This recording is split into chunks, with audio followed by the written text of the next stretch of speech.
Ya, terima kasih pemirsa yang masih bersama kami tentunya dalam special talk show. Saya masih ditemani Ibu Haja Nur Aini, SOSMSI, Bapak Widodo Sumianto dan juga Bapak Iromo SIP. Dan kami ingatkan juga ya bahwa tayangan Sultan TV bisa Anda saksikan melalui TV satelit Nin Media di channel 026 atau mau mengupdate informasi boleh mengunduh aplikasi Sultan TV melalui Play Store, mengupdate informasi seputar Banten dan juga nasional ya. Boleh nanti. Dan nanti di segmen ketiga ini bisa langsung bertanya kepada ketiga narasumber kita di hari ini ya. Sudah makan ikan atau belum? Saya mau tanya ke Pak Iromo. Pak Iromo hari ini sudah makan ikan? Sudah. Pak Widodo sudah makan ikan? Tadi pagi saya sarapannya ikan. Sarapan ikan. Ibu Haja gimana? Alhamdulillah sarapan ikan mujair. Ikan Tadi mujair. dimasaknya di apa kuning gitu. Oh, ya, enak sekali. ada kuahnya juga ya, Ada Bu kuahnya ya. dong. Aduh, mantap jadi Mantap deh. Jadi lapar ya, Bu ya. Oke. Nanti bisa langsung bertanya ya di segmen ketiga. Saya mau ke Pak Widodo dan Pak Iromo terlebih dahulu nanti sebelum kita bahas juga soal stunting ya. Kemudian juga ini menjadi konsentrasi Betul. besar PR, juga, iya. PR besar dari pemerintah. Kemudian adakah kaitannya dengan ikan, mengkonsumsi ikan gitu ya, Bu ya. Nah, Pak Widodo dan Pak Iromo mungkin bisa jawab kenapa sih kemudian masyarakat di Indonesia dari banyaknya ikan maupun ikan laut dan juga tawar, tapi ikan ini belum menjadi makanan pokok. Kenapa pilihannya selalu yang lain dulu gitu ya, Bu ya? Pak siapa dulu? Iya. Boleh. Mungkin sebelum ke sana saya menambah informasi dari Boleh. Bu Haja tadi bahwa Indonesia itu sudah bisa mengekspor ikan Ibu itu ke 158 negara. Jadi kalau di FAO kan ada 194 negara yang sebagai anggota FAO. Artinya apa? Bahwa ikan Indonesia sudah boleh dibilang ke semua negara kita kirim. Nah, jenis-jenis ikan tadi sudah disebutkan memang menjadi persoalan kita. Dan perintah Pak Menteri apapun yang menjadi produksi Indonesia itu harus bisa diterima. Nah, pasar sangat terbuka terkait dengan daya saing. Pasar sangat terbuka, persoalannya kita memang potensi produksi kita yang harus kita genjot. Nah, ini Kementerian Kelautan Perikanan sedang menggenjot untuk penangkapan maupun budidaya. Nah, apa tugas BKIPM dalam hal ini adalah mengawal dari hulu sampai ke hilir bahwa ikan budidaya, ikan yang ditangkap harus terjamin sebagai ikan yang aman untuk dikonsumsi dan diterima oleh semua masyarakat. Itu. Jadi quality assurance diserahkan sepenuhnya hulu hilir kepada kita. Tuntutan masyarakat internasional tentang jaminan keamanan pangan ini terus berkembang. Dari jaminan HACCP, dari jaminan risk analysis ini kita ikuti. Nah, apa penyebab kenapa ikan ini masih belum menjadi menu utama begitu ya? Memang untuk ikan ini satu tadi saya sampaikan bahwa apabila penanganannya salah ini bisa menjadi persoalan buat kita. Tetapi lebih dari itu Mbak Dia bahwa untuk mengolah ikan itu tidak mudah. Tidak mudah. Kalau kita mungkin daging atau yang lain sudah terbiasa. Nah, ikan ini terutama di daerah-daerah tertentu tidak pandai mengolah ikan. Taunya digoreng, taunya sebetulnya semakin ikan itu quote and quote tidak diperlakukan masak yang tidak terlalu banyak bumbu dengan syarat ikan itu memang kesegarannya tinggi, itu yang akan lebih banyak manfaatnya daripada ikan yang sudah diolah apalagi dipanaskan berkali-kali. Nah, kurang praktis begitu ya, kurang praktis. Tetapi kalau memang sudah menyadari manfaat ikan, ya ketidakpraktisan itu bisa dihalau dengan semangat bahwa ikan itu keterpenuhan komplikasi dari gizinya itu sangat baik. Ini yang menjadi persoalan. Kenapa sih tidak praktis? Mungkin mohon maaf bangsa kita, bangsa Indonesia, mungkin bangsa dunia itu kalau kita makan telur kan gampang. Diceplok, direbus ya apa. Nah, kalau ikan ini perlu proses. Dan yang kedua, makan ikan, tolong masyarakat pemirsa kita semua jangan memakan ikan dalam kondisi yang sudah dingin. Jadi anget-anget itu mesti dimakan, itu akan jauh lebih nikmat. Dan jangan masak ikan terlalu matang, istilahnya overcook. Ini akan merusak dari gizi atau protein ikan sendiri. Jadi seperlunya yang penting matang. Dan apabila matangnya overcook, kalau ikan-ikan jenis tertentu seperti grouper itu ikan-ikan karang ini seolah-olah ikannya menjadi kenyal kayak karet. Jadi itu tidak boleh. Kenapa sih saya bakar ikan, saya masak ikan kok kekenyalannya keras gitu ya, kayak karet? Itu overcook. Jadi memang kematangan yang memang betul-betul terukur. Nah ini perlu juga barangkali dari pembinaan, bagaimana banyak koki-koki. Nah termasuk juga di bulan mutu, Bu Aja, kita juga sering menampilkan koki untuk mengedukasi kita sendiri keliling ke masyarakat, ke mahasiswa, ke kampus, ke SMA, bahkan ke pesantren-pesantren untuk bagaimana cara memasak ikan yang benar. Seperti itu. Jadi insya Allah nanti kalau sudah manfaatnya masak ikan tahu, sebetulnya karena Indonesia ini sering bermain rempah-rempah, ya, sehingga ikan itu sering banyakkan rempah-rempah dibanding ikan itu sendiri. Ya kalau saya sukanya yang sangat ori begitu, yang sangat ori, bahkan kalau saya lebih suka yang memang untuk kita makan mentah. Kalau dibelang itu sashimi, tetapi untuk ikan sashimi sebaiknya ikan laut karena ikan darat itu akan ada potensi bahaya dari anisake parasit-parasit yang memang tidak disarankan untuk dimakan dalam kondisi mentah, tetapi dengan dikukus, ya, dengan disayur tanpa banyak rempah-rempah itu akan lebih manfaat dari protein ikan itu sendiri, dengan catatan jangan sampai overcook, begitu. Oke, baik, luar biasa nih Pak Widodo, bisa jadi chef juga ya Bu ya. Ini ada biasa. sedikit ilmu tadi tidak boleh overcook. Kebetulan saya sekolahnya juga di teknologi pangan, khususnya perikanan. Khususnya gitu. perikanan, luar biasa. Baik, Pak Iromo, mungkin ada tambahan jawaban lain ya Pak ya, kenapa sih kemudian masyarakat masih enggan untuk memilih ikan? Apakah karena banyak durinya atau kenapa nih Pak? Mungkin saya punya pengalaman. Jadi ini sebelum saya di Merak sini, saya 5 tahun kemarin kebetulan kerja di Palangkaraya di Kalimantan yang ikannya melimpah. Jadi karena kita lihat juga konsumsi ikan di luar Jawa itu lebih tinggi karena ikan yang tersedia itu segar gitu ya. Jadi dipanen masih dalam keadaan hidup, ditransportasikan juga dalam keadaan hidup, dan dijual di pasar masih dalam keadaan hidup. Itu pengalaman saya di Palangkaraya. Jadi pasar-pasar itu menyediakan kayak ya tempat gitu ya. Jadi masih hidup ikannya. Jadi ada dikasih aerator, oksigen, orang beli baru dipotong gitu ya. Artinya kesegaran ikan itu menjadi hal yang sangat penting. Tadi ikannya masih empuk. Jadi kalau di sini ikannya satu mungkin kena dari cirata, barangkali kena polusi, itu ya yang dimasak tidak segar, itu yang mungkin rasanya sudah tidak enak gitu. Mungkin itu yang menjadi penyebab tingkat konsumsi yang ada di khususnya Pulau Jawa ini kurang begitu tinggi. Jadi orang tidak begitu senang untuk makan ikan. Yang ada diolah yang bandeng presto atau ikan yang di sini bandengnya sudah dimasak, yang itu ada kondisi tadi mensiasati agar durinya lebih empuk gitu ya. Mungkin tadi pengolahannya juga harus diperbaiki agar karena anak kecil kalau makan ada duri, makan ikannya cuma 10.000, tapi karena duri kalau udah masuk leher misalnya harus ke dokter nyabut duri pakai 10.000. Itu terjadi. Jadi itu yang harus disiasati oleh tadi cook tadi untuk bisa empuk, bisa orang senang. Sebenarnya kalau saya kemarin di Palangkaraya itu orang senang makan ikan itu. Jadi saya juga rasakan di sana makan enak, di sini kok begini ya, karena tadi ikannya itu rasanya sudah beda gitu ya. Jadi yang kesegaran mungkin ini ada perbaikan nanti ke masyarakat dalam arti cara mengolah ikan dari tangkap kemudian diolah itu masih segar, itu tadi yang harus diperhatikan saya kira. Baik, termasuk berapa lama kita menyimpan ikan di kulkas ya? Mungkin Pak Widodo bisa bantu jawab. Saya menambahkan. Iya boleh Pak. Ketika kita menganggap ikan harus segar, harus hidup, itu betul. Tetapi ketika ikan itu sudah diawetkan, itu asal pengawetannya benar, itu bisa mencapai 2 tahun. Ikan kita yang segar ditangkap dari laut, diangkat dari tambak, kita langsung tangani dengan baik dan benar, disimpan di suhu yang benar yaitu minus 18 derajat Celcius, itu bisa sampai 2 tahun tanpa merusak terlalu banyak gitu ya. Artinya apa? Teknologi itu memang menjadi penting. Jadi jangan sampai kita berpikiran, oh ikan sudah dibekukan itu nggak bagus. Asal pembekuannya benar itu bagus. Ini yang menjadi persoalan. Saya sedikit tambahkan tadi, teknologi pengolahan memang harus diedukasi ke semuanya.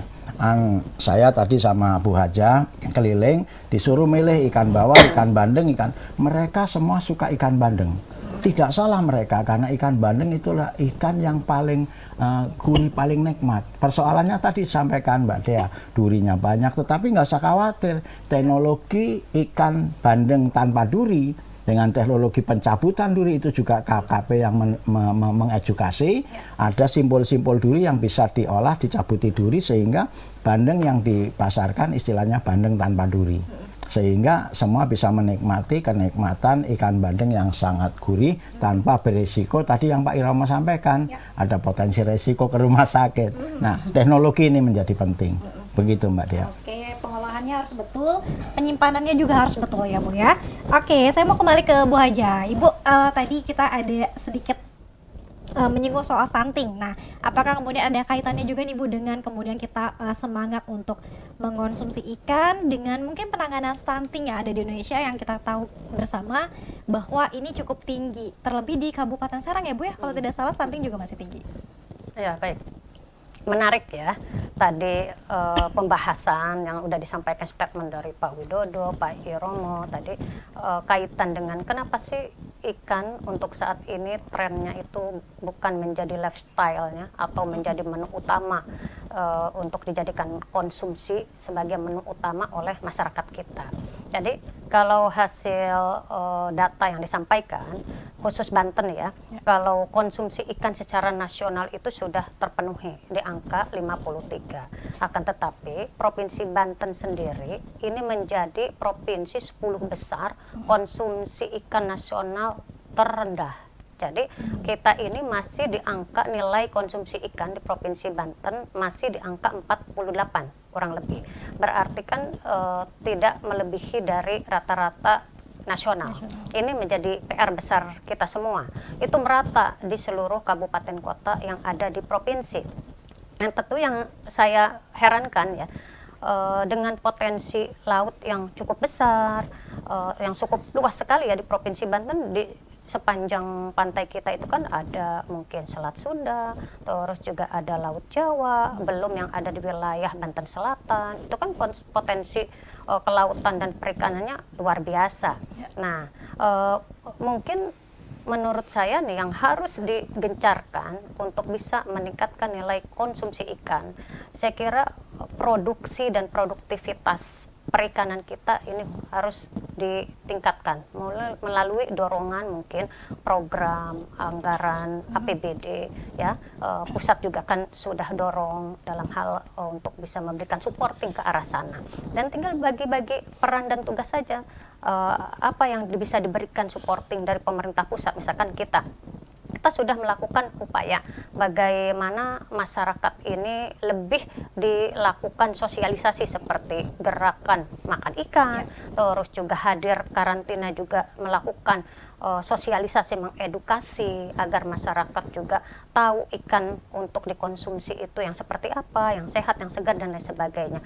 Belum lagi bentuk bantuan seperti benih untuk para nelayan kita atau pembudidaya ikan, diberikan bantuan melalui program-program Kementerian Kelautan Perikanan Republik Indonesia, dan diberikan bantuan tersebut melalui anggota Komisi 4. Memang walaupun tidak banyak, kita berupaya lah dari pusat DPR, Komisi 4 juga mendorong, saya sendiri mendorong, membawa program itu. Nah, tinggal bagaimana daerah juga lebih giat dan berpikir lagi program yang ada untuk bisa diintegrasikan. Kalau kita pusat sudah punya program apa, daerah ini memberikan supporting kepada penguatan apanya, misalkan. Kan Kabupaten Serang potensi laut tuh luar biasa. Kota Serang juga kan luar biasa. Nah, ini yang tentu program sinergitas ini harus bahu-membahu lah. Harus ada kerjasama terhadap program-program tersebut. Nah, di lain sisi, ya, dengan potensi laut yang cukup lumayan, sebut saja misalkan wilayah Karangantu juga kan potensi kelautannya luar biasa ya. Nah, katanya kita ini kan kalau kata istilah orang dulu, nenek moyangku seorang pelaut, ya berarti kan nenek moyang kita dulu itu kerjanya melaut, nyari ikan, mungkin tangkapan ikan sampai luas ke samudra sana. Nah, saat ini tren dari kepada mungkin nelayan-nelayan kita yang memang juga mereka itu sangat terbatas untuk bisa melakukan tangkapan ikan di luas samudra itu kan dengan kapal yang mungkin tidak memadai. Ini juga perlu dukungan juga dari program-program kapal yang berapa GT untuk bisa melaut yang lebih luas. Dan saya juga melihat bahwa potensi ikan yang ada mungkin kalau wilayah Laut Banten ini kan banyak tercemar ya, kaitan dengan limbah-limbah industri. Mungkin saja ikan-ikan yang ada di laut juga sudah mulai berkurang, kerusakan biota laut kan yang terjadi saat ini. Ini juga menjadi PR kita bersama. Nah, banyaknya pendangkalan juga ini menjadi penyebab utama kenapa para nelayan kita sekarang ini susah sekali untuk bisa melaut. Di samping itu juga adanya kenaikan BBM sehingga nelayan kita hanya cukup berlayar, melaut ya seala kadarnya itu. Jadi tidak cukup untuk memenuhi konsumsi secara lokal, secara meluas gitu di lingkungan kami. Nah, di samping itu tadi kenapa belum menjadi menu utama? Kalau dari sisi harga, saya kira ikan ini kan harganya masih murah ya. Saya kunjungan seluruh Indonesia masih terjangkau untuk dikonsumsi warga kita. Lebih mahal daging dan ayam. Nah, ini juga mungkin yang harus dilakukan adalah bagaimana membangun kesadaran lifestyle-nya masyarakat untuk tidak mengkonsumsi fast food. Sekarang ini kan gaya hidup anak-anak muda ya khususnya.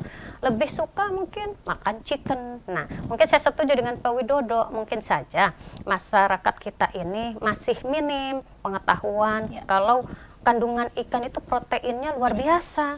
Di samping itu omega 3 juga terdapat di kandungan ikan tersebut, dan ikan ini juga kan mudah untuk dikonsumsi, dicerna. Metabolisme kita cukup bagus ya untuk bisa mengkonsumsi ikan. Ikan juga dikonsumsi untuk semua golongan, baik laki-laki, perempuan, tua, muda, sampai kepada ibu hamil dan anak-anak.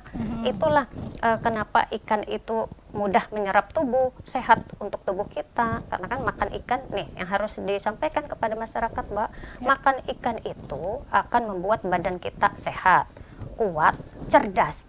Nah, pada akhirnya kalau banyak mengkonsumsi makan ikan, insya Allah ibu-ibu hamil, contoh misalkan, mengkonsumsi makan ikan, ini kan akan mencetak janin bayi yang ada di kandungan sampai kepada kelahiran nanti, janin bayi yang sehat, kuat, sampai kepada nanti tumbuh kembang si anak itu juga menjadi pesat dan menjadi cerdas. Nah, ini yang harus disampaikan kepada masyarakat.